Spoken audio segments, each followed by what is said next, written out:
في الخير ليست بالقليلة. Detik-detik yang kita gunakan di dalam kebaikan itu bukanlah sedikit. ونصلي ونسلم على إمام أهل الخير ودالنا على الخير سيدنا محمد صلى الله عليه وسلم. Salawat serta salam tercurahkan kepada imam yang membawa kebaikan yaitu Nabi Muhammad SAW. حيا الله لكم هذه المجالس المباركة. Allah Subhanahu wa taala siapkan hati kita untuk duduk di majelis ini. Ini adalah sebuah keberkahan untuk kita. وجاء لكم بمن يدلكم عليه سبحانه وتعالى. Dan Allah Subhanahu wa taala datangkan kalian di tempat ini karena mengharap ridho dari Allah Subhanahu wa taala. فقد عدد لكم مجلس الفقه في الدين ما بين المغرب والعشاء. Dan sungguh kalian dibacakan dan diajarkan di tempat ini antara maghrib dan isya majelis yang membahas tentang fikih. وسمعتم كلام أهل العلم. Dan kalian mendengarkan ucapan dan perkataan orang-orang yang alim, orang yang berilmu. علم النبي محمد صلى الله عليه وسلم. Ilmu tersebut diambil dari sumbernya yaitu Nabi Muhammad SAW. دلالة الخيرية في الأمة. Ada 3 perkara yang mana 3 perkara tersebut kebaikan di dalam umat Nabi Muhammad. أن تتعلم أحكام الشريعة. Yang pertama adalah kalian belajar hukum-hukum syariatnya Allah. قال نبينا محمد صلى الله عليه وسلم من يريد الله به خيرا يفقهه في الدين. Sebagaimana disebutkan oleh Nabi Muhammad SAW dalam sebuah hadisnya, tatkala seseorang diinginkan oleh Allah Subhanahu wa taala mendapatkan keberuntungan, kebaikan dunia maupun akhiratnya, maka Allah Subhanahu wa taala pahamkan di dalam masalah ilmu agama. كان الكلام معكم اليوم في درسكم عن أنواع النجاسات. Kalian tadi barusan mendengar di dalam pelajaran fikih membahas tentang masalah najis. وسبحان الله الخالق. Subhanahu wa ta'ala, subhanallah subhanahu wa ta'ala, yang mana Allah Subhanahu wa ta'ala sang pencipta. جعل هناك نجاسات أصلية. Allah Subhanahu wa ta'ala menjadikan masalah najis لا تزول أبدا yang mana najis tersebut tidak bakal hilang مهما نظف. walaupun kita bersihkan, مهما ورد الماء عليه. sekalipun disiram dengan air. هذا البول نجاسة خلاص أصلية. Najis kencing itu adalah najis dinamakan najis asli. وروث الحيوان.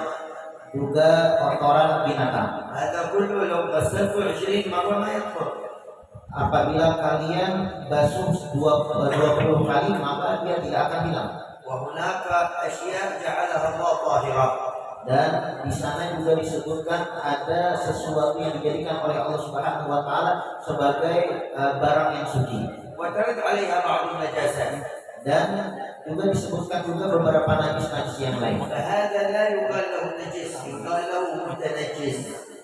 Dan sesuatu yang lain tersebut dikatakan bukan najis, akan tetapi barang yang dikenakan najis. فنأخذ من هذه الحكمة Maka kita ambil daripada pembahasan najis tersebut beberapa hikmah. أن قلوبنا Ketahuilah bahwasanya hati yang ada di dalam hati kita, لو وردت عليها النجاسات jikalau terdapat di dalam hati tersebut najis, فإنها بهذه المجالس تتطهر. maka ketahuilah dengan hadirnya kita di majelis seperti ini, maka najis yang ada di dalam hati kita itu akan hilang dan suci. وبهذه الدروس تتنور. Dan dengan kita belajar di tempat ini, maka bersih dan bercahayalah hati kita. لأن القلوب مثل الحديد. Karena ketahuilah bahwasanya hati itu seperti besi. يقول صلى الله عليه وسلم إن القلوب لتصدأ صدأ. Nabi Muhammad SAW beliau menyebutkan dalam sebuah hadisnya bahwasanya terkadang hati itu berkarat. قالوا ما جلاءها يا رسول الله. Kemudian ada sahabat bertanya kepada Nabi Muhammad, bagaimana cara menghilangkan wahai Rasulullah? ماذا ينظف القلوب؟ Bagaimana cara menghilangkan kotoran yang ada di dalam hati? قال صلى الله عليه وسلم ذكر الله. Nabi Muhammad SAW pun menjawab dengan berzikir, ingat kepada Allah Subhanahu wa taala. هذه الدنيا فيها كثير من المكدرات.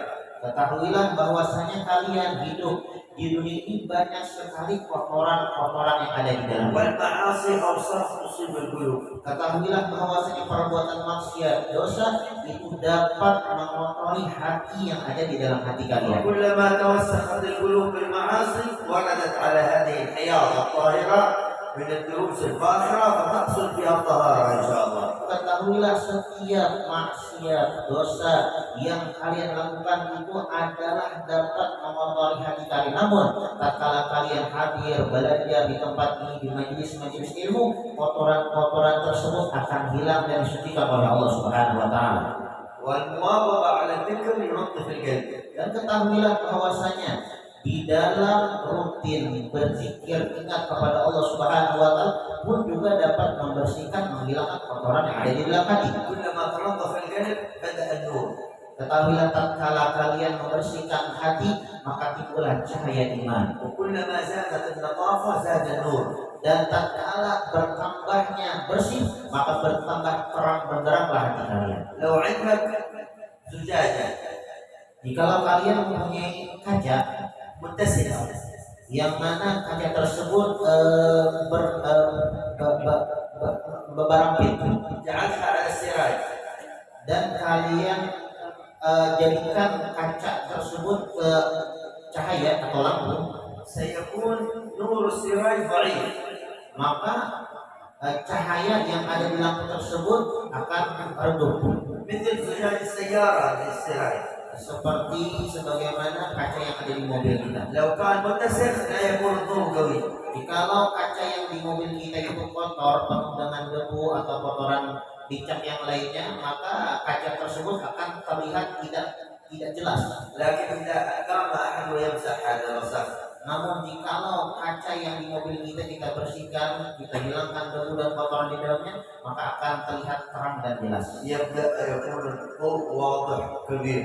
Maka kita melihat cahaya apapun yang setelah kaca itu, maka akan terlihat jelas. وكلما زادت النظافة كلما صار الضوء كثير. Begitulah juga tatkala kita membersihkan hati dan mensucikan hati, maka cahaya pun akan terang benderang yang ada di dalam hati kita. إذا شئت أن تحظى بقلب منور Apabila kalian ingin menginginkan hati yang bersih dan suci, نزيها عن الأغيار أمور الدنيا ومشوشات الدنيا ومكدراتها. maka hilangkan dan bersihkan hati kalian daripada perkara-perkara duniawi. فاعكف على الذكر. Maka hendaklah kalian merenungi dan hendaklah kalian istiqomah di dalam bersyukur. وواظب عليه في الظلام وفي الضياء. Dan hendaklah menjauhi daripada suatu kegelapan yaitu kemaksiatan. وفي كل حال باللسان وبالسر. Dan ketahuilah bahwasanya apa yang nampak dari mulut, apa yang nampak dari hati akan nampak dari mulut. وتكون النتيجة بعد ذلك. Dan itu akan nampak dan dapat kita nilai setelah bersih hati kita. فإنك إن لازمته بتوجه الوجهة إلى الله وتوبة وصدق مع الله. Apabila kalian menghadap kepada Allah Subhanahu wa taala, bertawajud kepada Allah Subhanahu wa taala, maka nampaklah kesungguhan di dalam hati kalian. فإنك إن لازمته بتوجه بدا لك نور ليس كالشمس والبدر.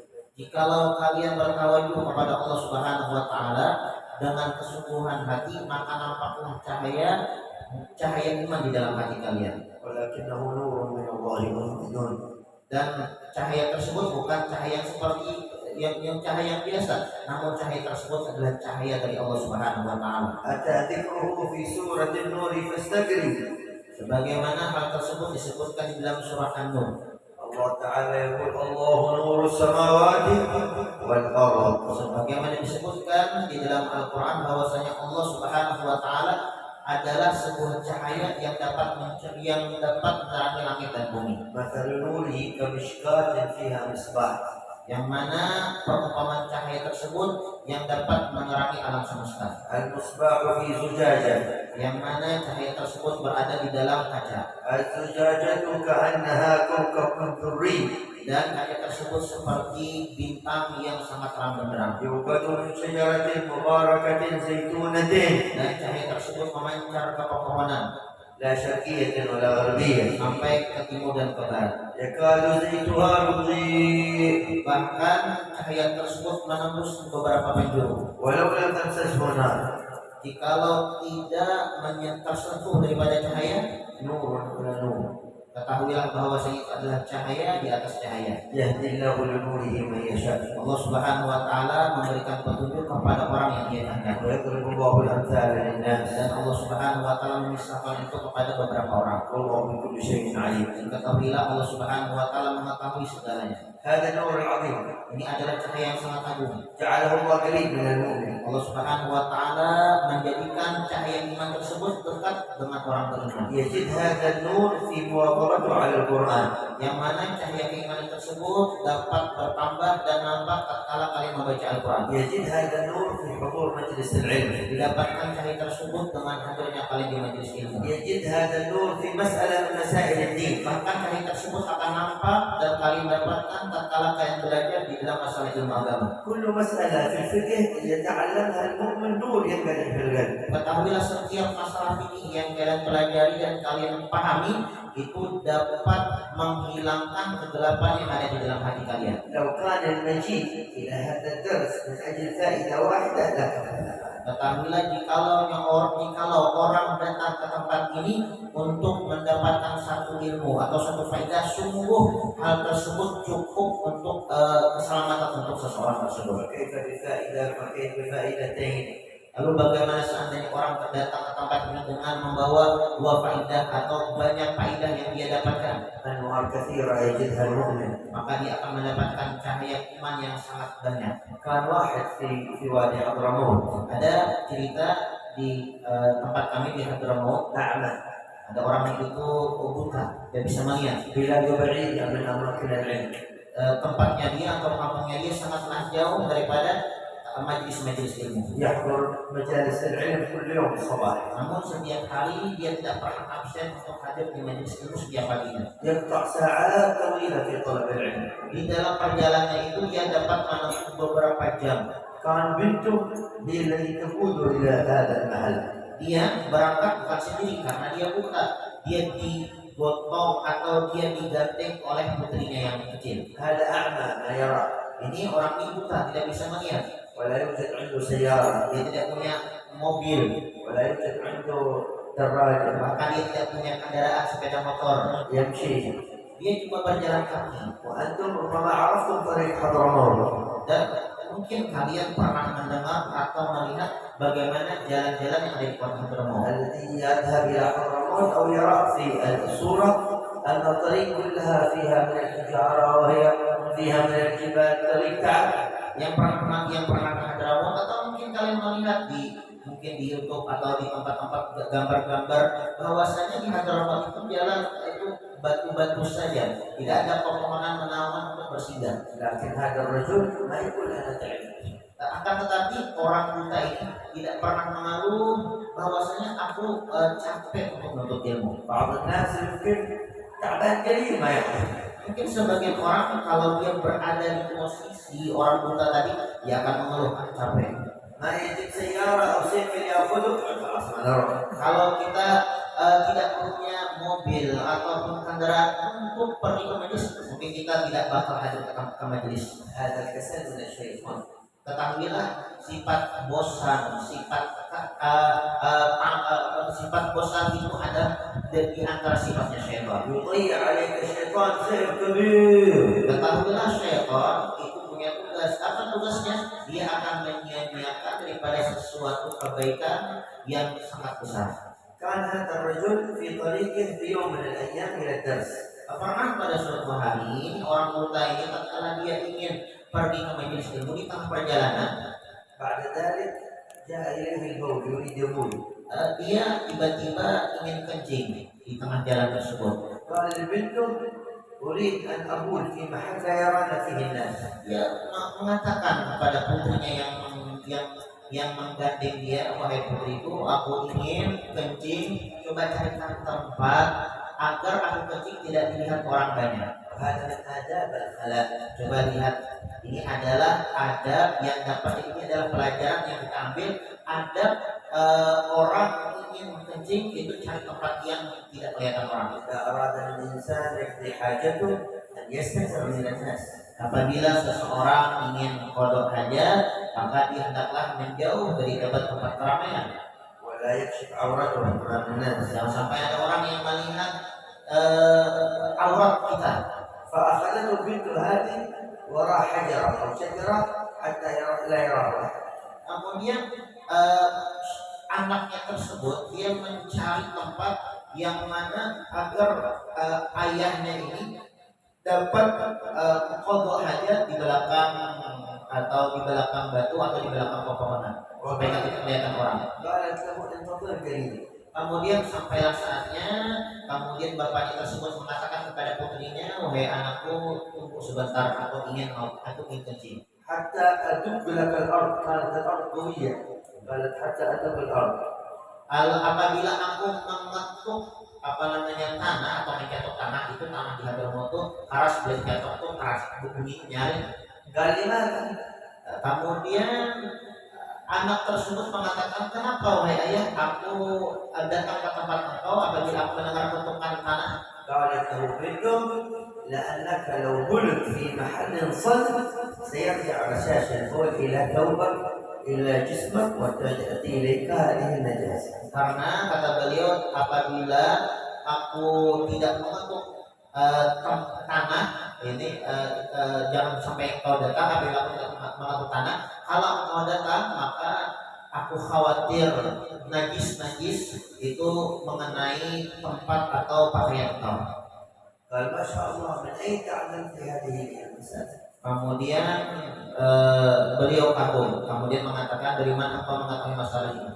قالت تعلمنا من الشيخ عندما كان يعلمنا في الحلقة. Kemudian perempuan atau anak putrinya orang buta tersebut mengatakan, kami belajar perkara ini daripada guru tatkala kita hadir ke tempat atau majelis taklim yang dimana diajarkan masalah fikih. هذا جاء في السنة أن الإنسان عندما يريد يبول لا يبول ظاهرا وهو جالس حتى لا يرجع إليه البول في جسده. Oleh karenanya disunahkan bagi kita tatkala kita itu ingin kencing, maka hendaklah kita itu kencingnya dalam keadaan berduduk, jangan kencing berdiri. Tujuannya untuk apa? Tujuannya agar kalau kita kencing berdiri, khawatirnya percikan-percikan najis akan mengenai baju atau tubuh kita. ويذكر أهل العلم أن النبي صلى الله عليه وسلم لم يقل دائما إلا مرتين. Maka disebutkan oleh alim ilm bahwasanya Nabi Muhammad SAW tidak pernah beliau itu kencing dalam keadaan berdiri terkecuali dalam dua keadaan.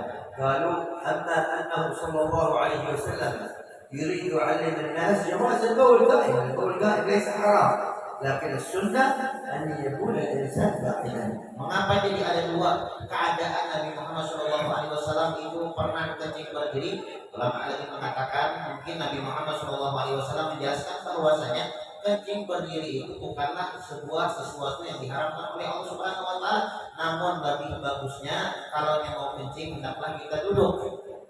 أو قيل أنه صلى الله عليه وسلم كان يشعر بالألم في ظهره لم يستطع أن يكون جالسا. Atau ihtimal yang kedua, kemungkinan yang kedua, Nabi Muhammad SAW itu kencing berdiri karena beliau sakit pinggang sehingga beliau tidak mampu untuk duduk kencing dalam keadaan berduduk. إذا هذا الرجل سمع هذه الفائدة من بنته. Dan orang buta ini dia mendengar ilmu atau faidah daripada putrinya. قال إذا بسم الله نرجع إلى البيت. Kemudian orang buta tersebut mengatakan kepada anaknya, wahai putriku, ayo kita balik ke rumah. قال الحمد لله اليوم المسألة جاءت إلينا. خلاص ما نذهب كل يوم نستفيد مسألة من مدرسة العلم، واليوم الحمد لله سمعنا هذه المسألة منك نرجع إلى البيت. Kemudian kata beliau, karena aku sudah mendapatkan satu masalah, satu ilmu hari ini, maka cukuplah bagi aku, karena setiap hari aku mempunyai keyakinan, mempunyai prinsip, satu hari satu ilmu, dan hari ini aku mendapatkan ilmu dari putri aku, dan saat ini aku pulang dan membawa ilmu dari yang disampaikan oleh putriku. وهكذا يأتي الإنسان أن ينوي وهو يتعلم مسألة واحدة.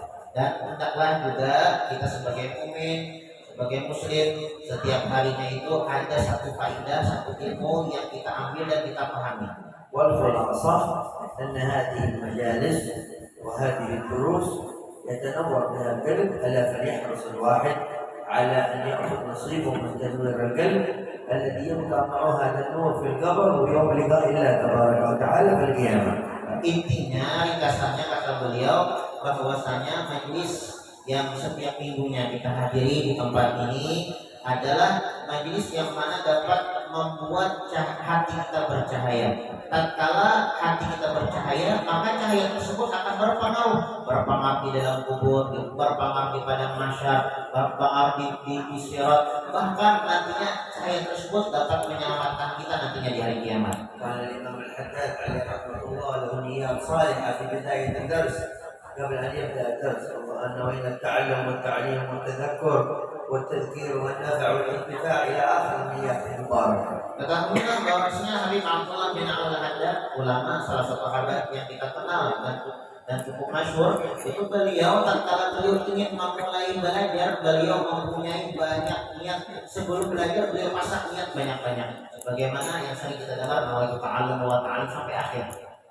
الله ينفعنا إن شاء الله بما تعلمناه ويسمعنا وإياكم ما نجهله إن شاء الله. Kita meminta kepada Allah Subhanahu wa taala, mudah-mudahan Allah Subhanahu wa taala memberikan manfaat keberkahan kepada kita sekalian dengan apa yang telah kita pelajari, dan mudah-mudahan Allah Subhanahu wa taala berikan kemampuan kepada kita agar kita bisa mengamalkan apa yang kita dengar. بارك اللهم لنا في الدرس والحاضرين والحبايب والحاج صاحب البيت، ونسأل الله تعالى أن ينظر إلينا وإليكم إن شاء الله نظر الخير والبركة ويبعد عنا وعنكم الشر والهلكة يا أكرم الأكرمين ويا أرحم الراحمين. Dan kita meminta kepada Allah Subhanahu wa taala, mudah-mudahan Allah Subhanahu wa taala memberikan keberkahan kepada para habaib yang hadir di sini, Habib Idrus, Habib Mustafa, Habib Anis, banyak habaib, dan kita doakan mudah-mudahan Allah Subhanahu wa taala memberikan keberkahan kepada sahibul majelis Habib Ahsan dan keluarganya dan anak-anaknya. Mudah-mudahan yang hadir di sini mudah-mudahan diberikan keberkahan oleh Allah Subhanahu wa taala. الدعوات وعجب الإجابات وأكرمنا وزدنا اللهم جميع العباد.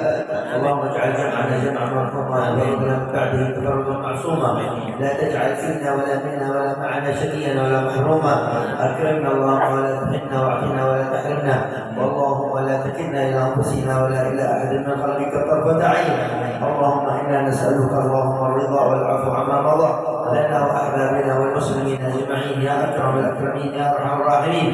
دافعة لكل شر، جالبة لكل خير، معلقك والعافية في الدارين بسر أسرار ثواب الفاتحة إلى حضرة النبي.